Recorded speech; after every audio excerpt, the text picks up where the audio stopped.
that's no problem. I could just stand up here and don't say nothing, that should be easy enough,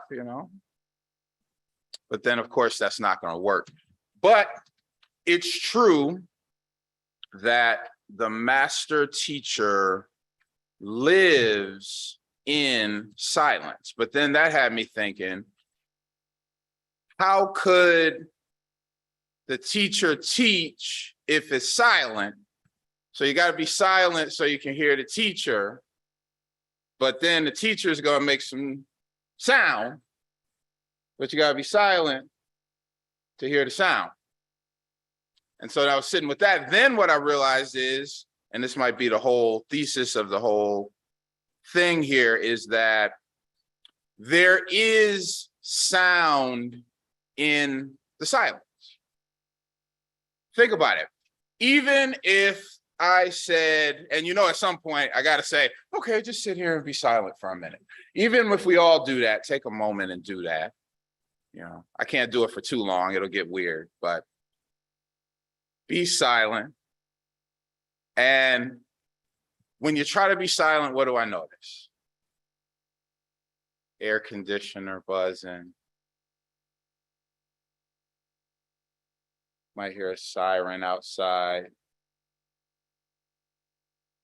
But it's never really silent. Silence is the absence of sound.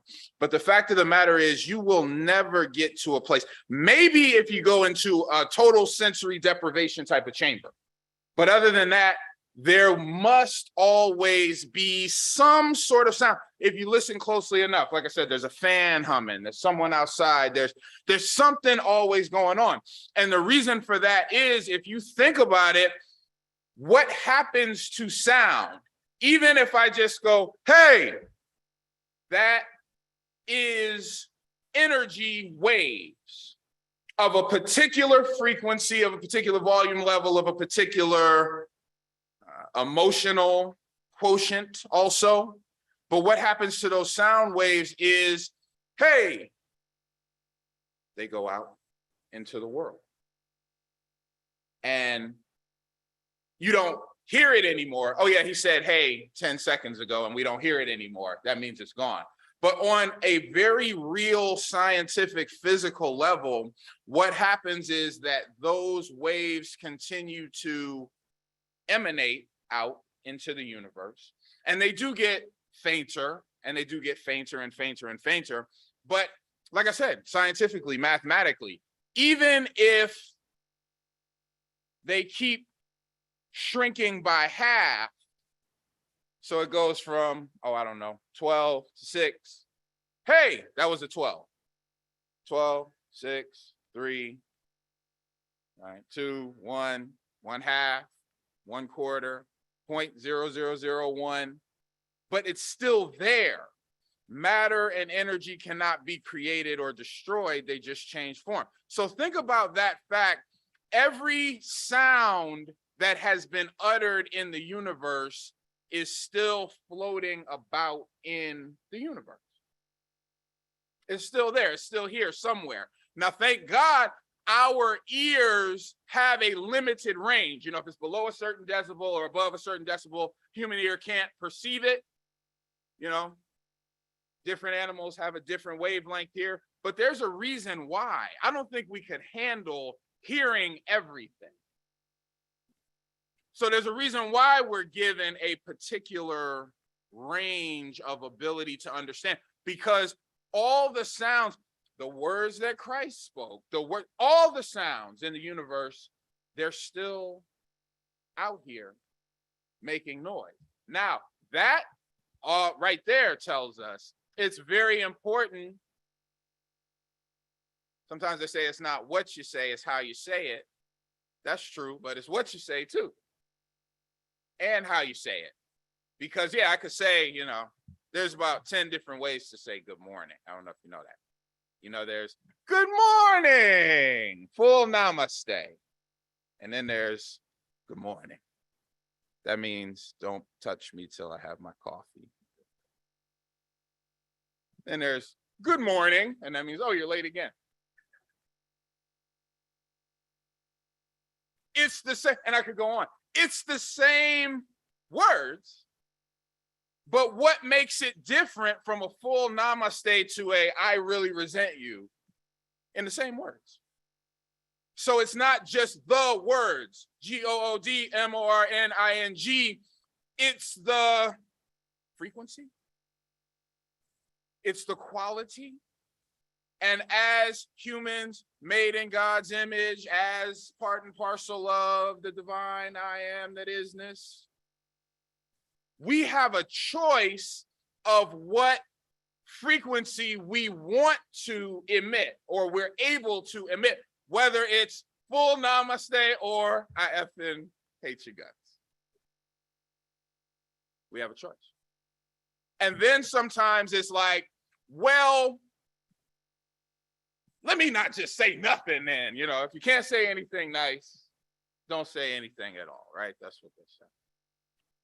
And there is some wisdom to that. There are many times, Ecclesiastes says there's a time to speak and a time to be silent. Yeah, that's for sure.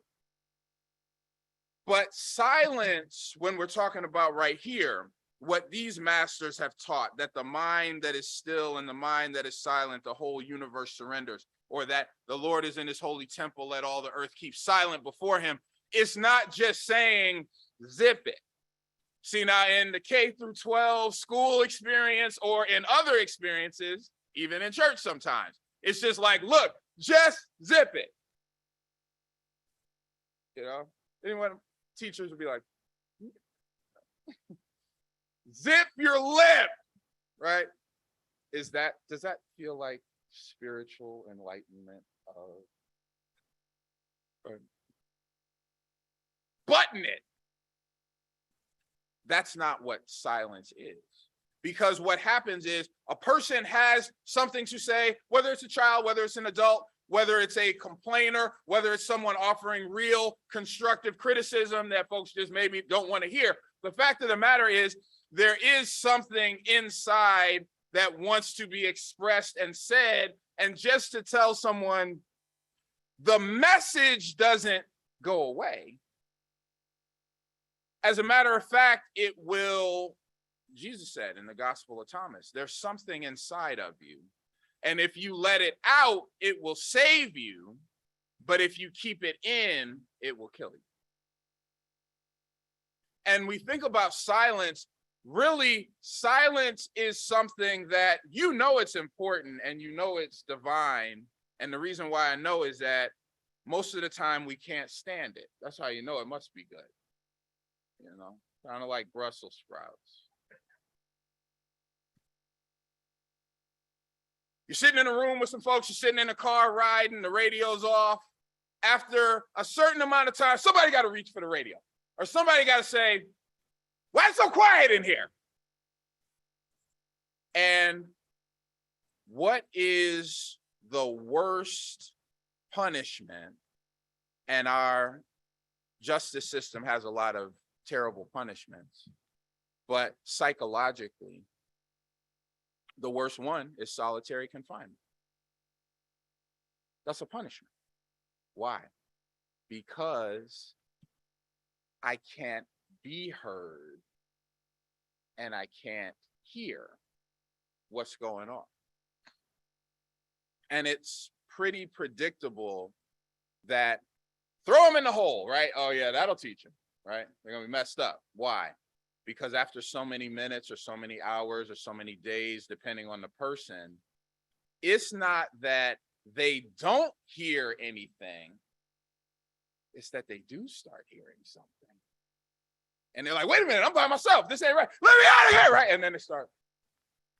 And I'm not begrudging, I'm not belittling any of our incarcerated brothers and sisters at all. Very, very serious business there.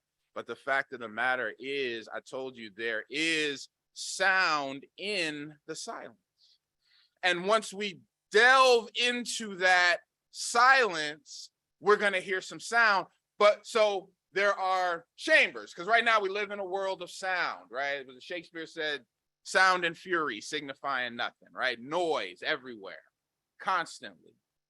You know, people talking everywhere we go. So now let's get into some silence and some stillness And then once I get into the silence and the stillness, I hear something again.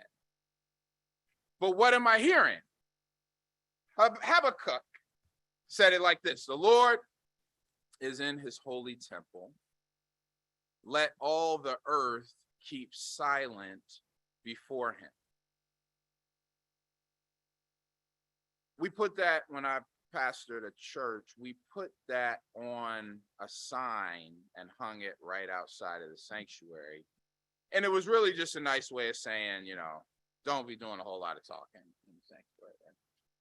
But there's so much more to it than that. The Lord is in his holy temple. Let all the earth keep silent. So there's something to that. Yes, they built the temple. This is pre-exilic minor prophet, 7th century BC. This was probably the splendor of Solomon's temple. Maybe Jehoiakim was king. Like I said, 7th century, 6th century before the Babylonian siege. So the temple that David wanted to build and that Solomon did ultimately build in all of its splendor, and it was dedicated to the Lord, and God's presence was in the ark according to their understanding at the time. And so they said, look, when you come in here, we can't have a lot of mumbo jumbo. We can't have a lot of mindless prattle. We can't have a lot of chatter, right? Because the Lord is in this place. So sit down, shut up, and learn something. Only a guidance can you say, would you sit down, shut up, and learn something? And people go, yeah, that's good. That's right. Yeah.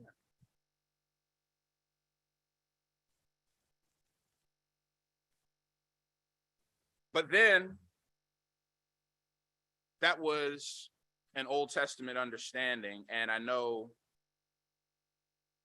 this is a science of mind context, but it's worth knowing that there was a major shift, you might already know, between Old Testament understanding of God and New Testament understanding of God.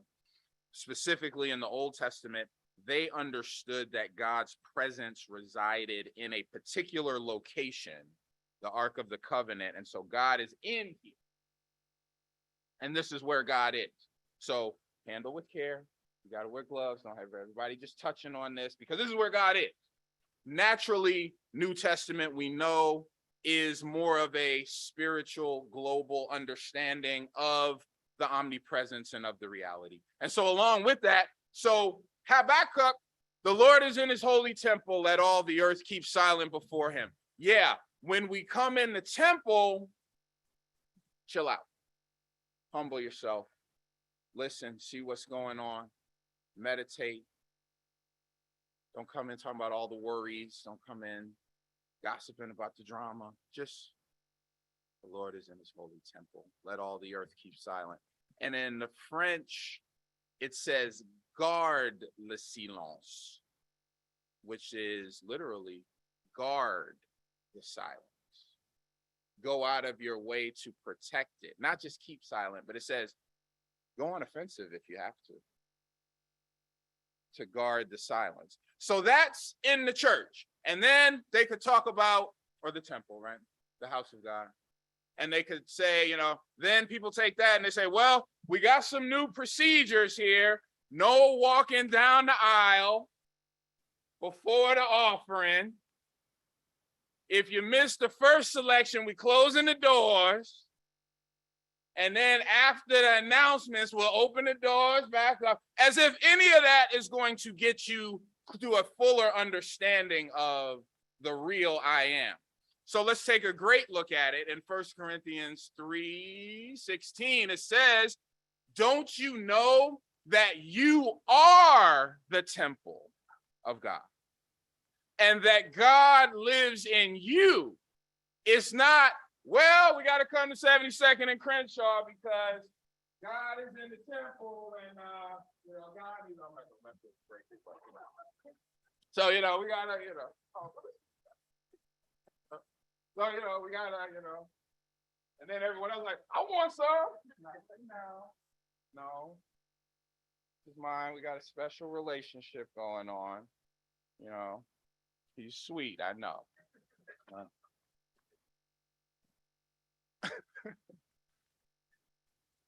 So,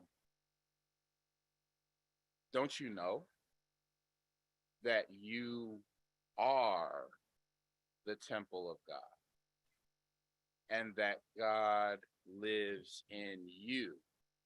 So beyond church procedures, got a new set of policies beyond that, so that y'all will zip it in church. Now think about it. You are the temple. Let me read that one more time. The Lord is in his holy temple.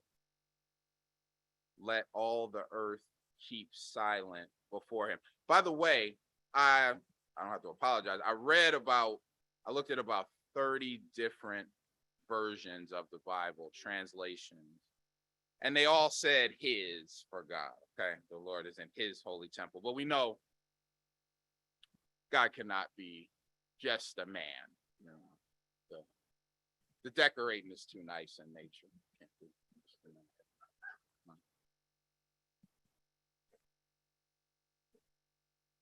But what I'm saying though is that, think about it.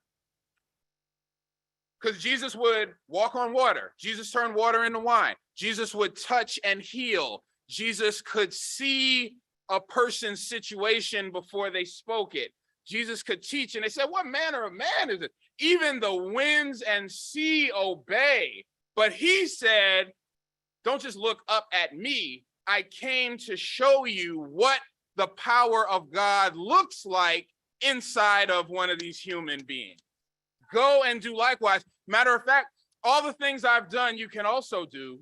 As a matter of fact, I need you to do them, and I need you to do even greater, because my time on earth is walking around as a human being. My days are numbered, just like everybody walking around as a human being. So then they said, well, show us how to do it. Show us how to get to the kingdom. And he said, look, you're not going to find the kingdom looking for it. You can't say, well, oh yeah, there it is, we found it, or, you know, here it is, good, whoops, uh-oh, what am I doing? God, get him up, God. But you're not going to find it looking here or there, because the kingdom of heaven is within you. And that's what this is saying here. The Lord is in his holy temple, and that temple is holy. Yes, okay, eat more kale, you know, lay off the crystal meth, please. You know, the Lord is in your body is a temple. But beyond that, it's not, the temple is not even as important as what the temple was built for. And when what the temple was built for can do what it was designed to do, the temple's going to be all right.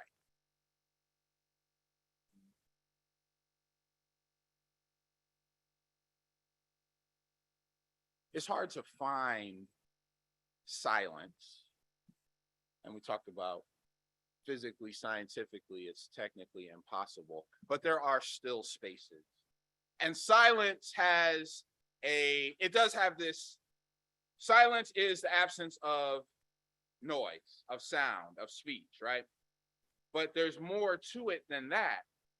But it is not just zip it and don't say anything.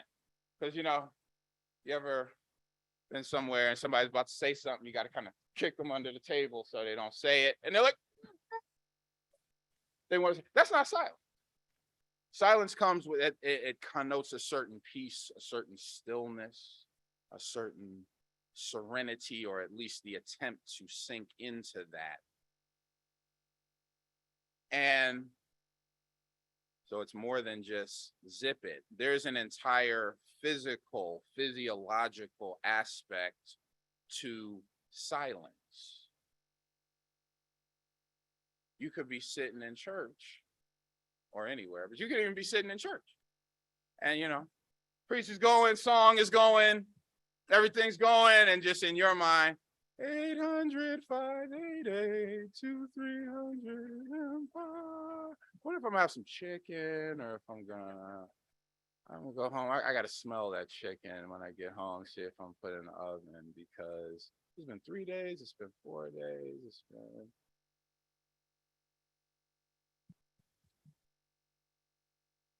I'm paraphrasing, but there's a saying, no great teaching was ever received through an open mouth or ever received into an open mouth. It requires a level of silence, a level of peace, a level of understanding.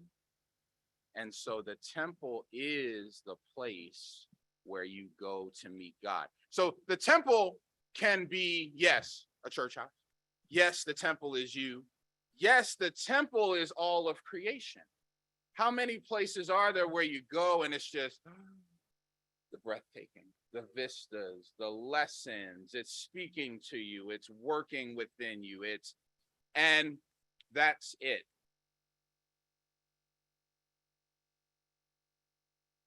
Something will silence you. Something can take the words right out of your mouth. That's the saying, right? Something can take your breath away. Something can leave you speechless. And we've all been there. Is it the birth of the child? Is it the sunset? Is it the beach? Is it the starry night? Is it the birthday well wishes? You didn't know how loved you were. Is it, is it a hell of a sermon that leaves you speechless? But when it does, you'll see that truth. You will be silent because you're in the presence of greater, not saying greater than you because you are a part of it all. So, but rather than saying I was speechless because I saw something greater than me, I'm speechless because I came to a full knowledge of myself.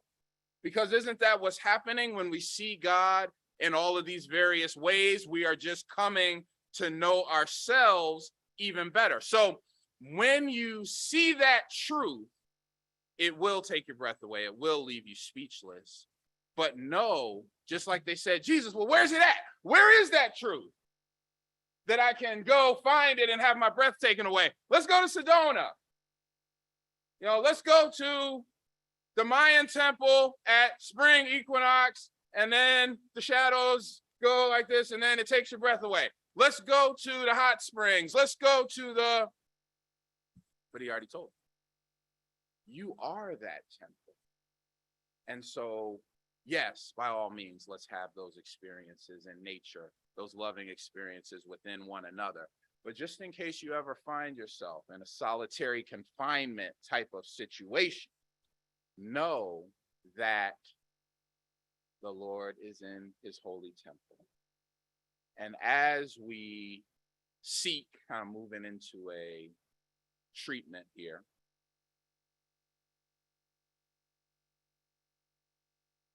we've all sought, which means looking outside of myself for something that I don't have, and I'm going there to look for it. Is it here? Is it there? But allow us to take a moment. Silence doesn't mean the absence of any noise, but it means a stillness. Have you seen a picture where there's a mountain range and then there's a lake, and you can see a perfect reflection of the lake in the mountain range? You're familiar with that?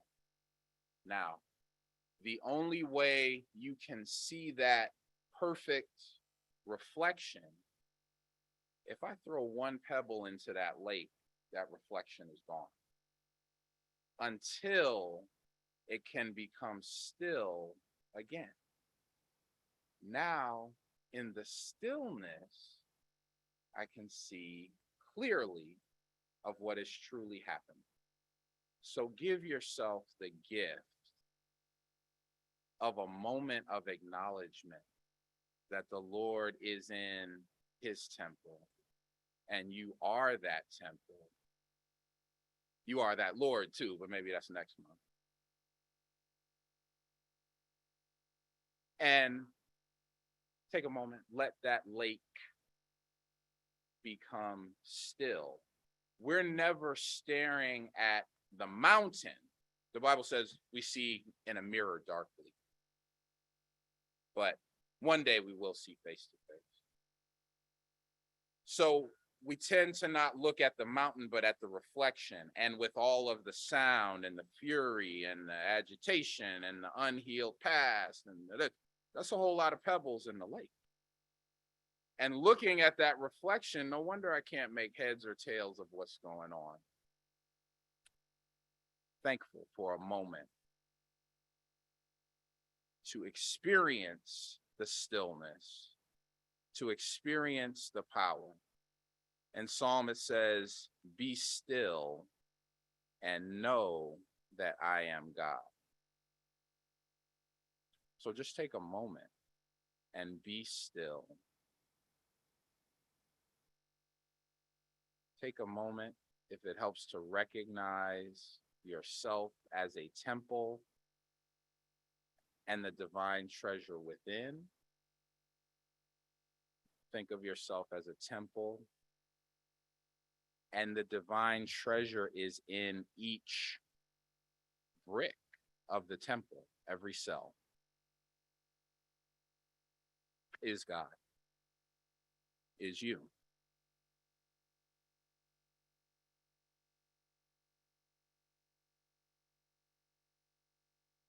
We have an amazing ability to think and to figure out and to solve and to try and to do. But as great as that ability is,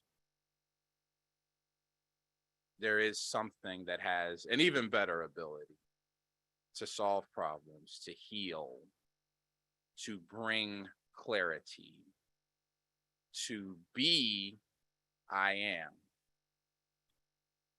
Let that be you now